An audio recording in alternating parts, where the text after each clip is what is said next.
இது என் ஹஸ்பண்ட் அனுப்பியிருப்பாங்க. நான் தான் ரொம்ப நாள் இது கேட்டுக்கிட்டு இருந்தேன். So thank you Vijay. It's very pleasant surprise.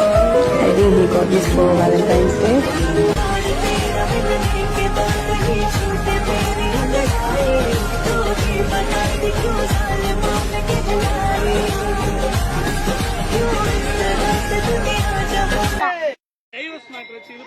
குப்பா பொறுக்கிறவன் 2 பொண்டாட்டி வச்சிருக்கான். கூட்டுறவ 4 புருஷன் வச்சிருக்கான். காசு இல்லாதவங்க கூட 10 பொண்டாட்டி 10 புருஷனோட ஜாலியா வாழ்றாங்க. எங்கள்கிட்ட காசு இருக்கு, நாங்க வச்சுக்குவோம், வச்சுக்காம போவோம். உங்களுக்கு என்ன அரசியல் தானே, ஓட்டு தானே, ஓட்டுக்குள்ள வச்சு நீங்க சமாளிக்கணும். இது சீக்ரெட் மேரேஜ் தான், நம்மளுக்கு ஒண்ணும் இல்ல. அந்த சங்கீதாவுக்கு இப்பதான் நேரமே கிடைச்சிருக்கு. ஸ்டாலின் சங்கீதாவோட கரெக்ட் பண்ணி காசு கொடுத்துருப்பான். எலெக்ஷன் அன்னைக்கு வந்து நீ கரெக்டா டைவர்ஸ் வாங்க வந்துரு, நான் உங்க 2 பேருக்கு டைவர்ஸ் வாங்கி கொடுத்துறேன்னு ஸ்டாலின் தான் சொல்லிருப்பான்.